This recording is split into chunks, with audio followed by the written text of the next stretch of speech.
Donald Trump India पे 25% tariff plus penalty लगा के कह रहे हैं कि India Russia oil ties must and. पर क्या इंडिया सिर्फ प्रेशर में आकर अपनी एनर्जी स्ट्रैटेजी को चेंज कर देगा? दूसरी तरफ स्विगी, जो हर छोटी बड़ी क्रेविंग को आपके डोर स्टेप पे ले आता है, अब अपने ही खर्चे से परेशान है। 2800 करोड़ रुपीस का cash burn in just 6 months. और ये सिर्फ बर्न नहीं, it is a fire alarm. और तीसरी कहानी, लोन बोरोवर्स के लिए गुड न्यूज। आरबीआई की ऑनगोइंग मॉनेटरी पॉलिसी मीट से ऐसा लग रहा है कि एक और रेपो रेट कट होने वाला है। शायद दिवाली इस बार जल्दी आ जाए। हाय, मैं हूं गौरी। 3 सेक्टर्स, 3 इंपैक्ट्स, तीनों आपके इन्वेस्टमेंट्स और वॉलेट दोनों को टच करते हैं। Let's break them down one by one. आजकल जियोपॉलिटिक्स सिर्फ बैटलफील्ड पर नहीं, बोर्ड रूम और बैरल्स ऑफ ऑयल में भी खेली जा रही है। और नए ग्लोबल फ्लैश पॉइंट बन गए हैं ट्रेड डील्स और एनर्जी डिप्लोमेसी।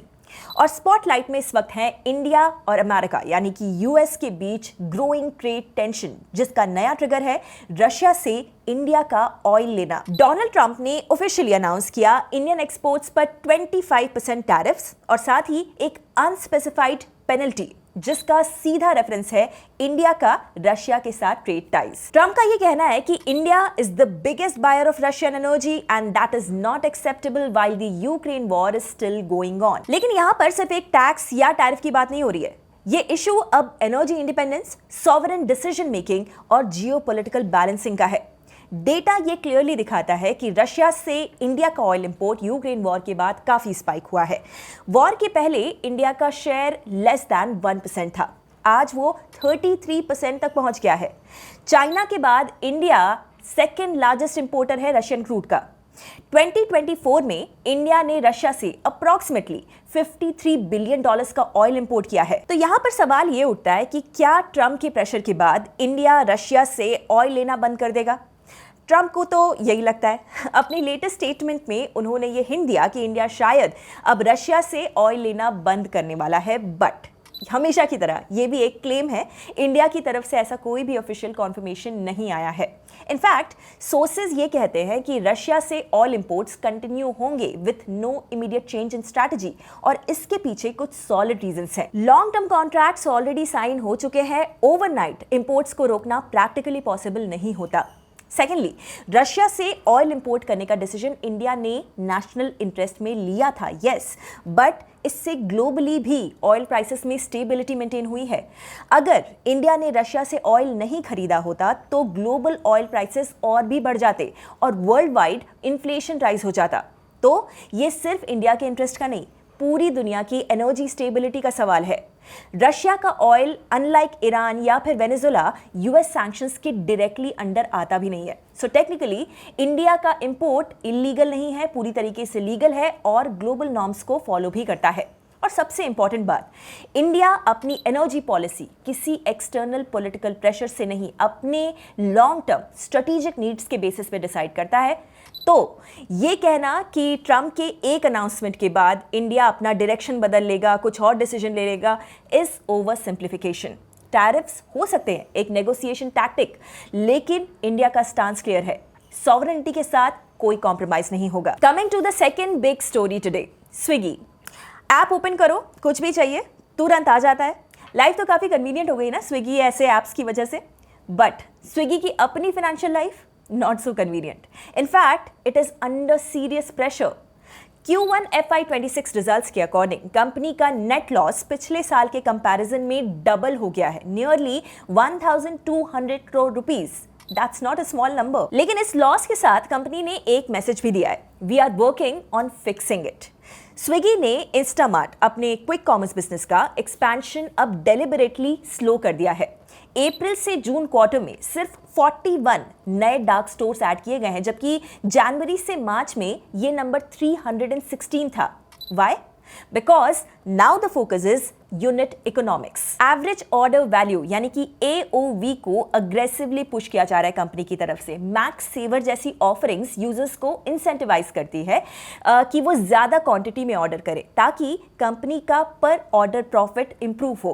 फ्री डिलीवरी के लिए मिनिमम बास्केट साइज भी बढ़ा दिया गया है। लो वैल्यू ऑर्डर्स को फिल्टर करने के लिए ये सब कुछ किया जा रहा है। लेकिन इन सब स्ट्रेटेजिक मूव्स का इफेक्ट तुरंत नहीं आता और जब तक आता है कैश बर्न चल रहा है कंपनी की ओर से, और वो भी तेजी से। इंस्टामार्ट के डेली ऑर्डर वॉल्यूम्स पर डार्क स्टोर भी गिर गए हैं। मार्च क्वार्टर में 1190 से अब जून क्वार्टर में 985 पर आ गए हैं। ऊपर से कॉस्ट साइड पे भी प्रेशर डबल हो गया है। जो डार्क स्टोर्स मार्च क्वार्टर में लॉन्च हुए थे, उनकी फुल ऑपरेटिंग कॉस्ट अब जाकर हिट हो रही है कंपनी को। मॉनसून और रिवर्स माइग्रेशन ने डिलीवरी पार्टनर ऑनबोर्डिंग का कॉस्ट भी काफी हद तक बढ़ा दिया है। And remember, senior executive hirings और एम्प्लॉय अप्रेजल्स ने फिक्स्ड कॉस्ट को इन्फ्लेट कर दिया है। और इन सब के साथ मार्केट कंपटीशन के चलते ब्रांडिंग और परफॉर्मेंस मार्केटिंग स्पेंड्स भी कट नहीं हो पाए हैं। रिजल्ट, जून क्वार्टर का adjusted EBITDA loss 896 crore rupees तक पहुंच गया, up from 840 crore rupees in March quarter और 318 crore rupees in June last year. और ये सिर्फ बुक लॉसेस नहीं है। स्विगी ने जून क्वार्टर में 1000 करोड़ रुपीस से ज्यादा का कैश आउटफ्लो भी रजिस्टर किया है। मार्च एंड तक कंपनी के पास 6695 करोड़ रुपीस कैश था। जून तक ये गिरकर 5354 करोड़ रुपीस रह गया है। दिसंबर में ये 8183 करोड़ रुपीस था, मतलब कि 6 महीनों में अप्रॉक्स 2800 करोड़ रुपए का कैश बर्न हो चुका है। ये cash burn rate current levels पे सस्टेनेबल नहीं है। एनालिस्ट्स का ये कहना है कि unless capex and working capital spends are sharply cut, this runway won't last long. Swiggy is clearly trying to course correct, but जब तक ये स्ट्रैटेजीज एक्चुअली लॉसेस को कंट्रोल करने लगे, cash management will remain the company's most immediate challenge. तीसरी story और शायद इस वीक की सबसे feel good news, loan borrowers के लिए अर्ली दिवाली बन सकती है। अगस्त 4 से आरबीआई की मॉनेटरी पॉलिसी कमेटी की मीटिंग स्टार्ट हो चुकी है, जो कि 6 अगस्त तक चलने वाली है। और बाजार में ये स्ट्रॉन्ग बज़ है कि इस बार एक और रेपो रेट कट अनाउंस हो सकता है। एसबीआई रिसर्च ने ये प्रेडिक्ट किया है कि 25 बेसिस पॉइंट्स का रेट कट काफी लाइकली है। अगर ऐसा होता है तो क्रेडिट ग्रोथ के लिए ये एक स्ट्रॉन्ग ट्रिगर हो सकता है, specially in the run up to the festive season. Analyst का ये कहना है कि अगर आरबीआई ये 25 बीपीएस का कट करता है तो दिवाली तक रिटेल क्रेडिट एक सॉलिड बूस्ट ले सकता है। 2017 का डेटा उठाओ, जब आरबीआई ने ऐसा ही 25 बीपीएस कट किया था, उसके बाद दिवाली तक 1.95 लाख करोड़ रुपीस का क्रेडिट ग्रोथ आया था, और उसमें से 30% पर्सनल लोन्स ही थे, यानी कंज्यूमर सेंटिमेंट फुल स्विंग में आ गया था। वैसे भी फरवरी 2025 से इस साल आरबीआई ऑलरेडी 1% का क्यूमुलेटिव रेपो रेट कट कर चुका है, और इसका direct benefit home loan borrowers को मिला है। एक्सटर्नल बेंचमार्क लेंडिंग रेट से लिंक्ड लोन्स अप्रॉक्सिमेटली 1% चीपर हो चुके हैं। इंटरेस्टिंगली, प्राइवेट बैंक्स के कंपैरिजन में पब्लिक सेक्टर बैंक्स ने ज्यादा तेजी से रेट कट्स को पास ऑन किया। Faster transmission, cheaper loans. तो इस बार भी एनालिस्ट्स आरबीआई से रेट कट की उम्मीद क्यों कर रहे हैं? 4 इंपॉर्टेंट रीजंस है इसके पीछे। पहला, इन्फ्लेशन अभी 77 मंथ के लो पर है, सिर्फ 2.10%, और ये और गिरने के चांसेस भी हैं। तो अब रेट कट करके इकोनॉमिक एक्टिविटी को पुश दिया जा सकता है। दूसरा reason, India US trade tension से अनसर्टेनिटी ऑलरेडी बनी हुई है। अगर आरबीआई रेट कट को डीले करता है, मान लीजिए, तो मार्केट्स और ज्यादा कंफ्यूज हो जाएंगे। एक टाइमली रेट कट सेंटिमेंट के लिए क्लियर स्ट्रॉन्ग सिग्नल हो सकता है। तीसरा रीजन, अगर आगे चलकर इन्फ्लेशन वापस बढ़ता है तो आरबीआई के पास फिर से पॉलिसी को टाइटन करने का स्कोप बचा रहेगा, यानी अभी कट करना फ्यूचर प्रूफिंग भी है। और चौथा, आरबीआई का मैंडेट है इन्फ्लेशन और ग्रोथ के बीच में बैलेंस को मेंटेन करना। तो अब रेट कट करके आरबीआई अपना लॉस फंक्शन मिनिमाइज कर सकता है, यानी कि दोनों साइड्स का रिस्क रिड्यूस कर सकता है। तो एनालिस्ट्स के कैलकुलेशंस ये सिग्नल दे रहे हैं कि एक और रेट कट हो सकता है, लेकिन रिमाइंडर, ये अभी तक सिर्फ एक्सपेक्टेशन है। फाइनल डिसीजन आरबीआई 6 अगस्त को देगा। So that's a wrap. India oil किससे खरीदे, अब ये सिर्फ एक ट्रेड डिसीजन नहीं है, एक जियोपॉलिटिकल सिग्नल बन चुका है।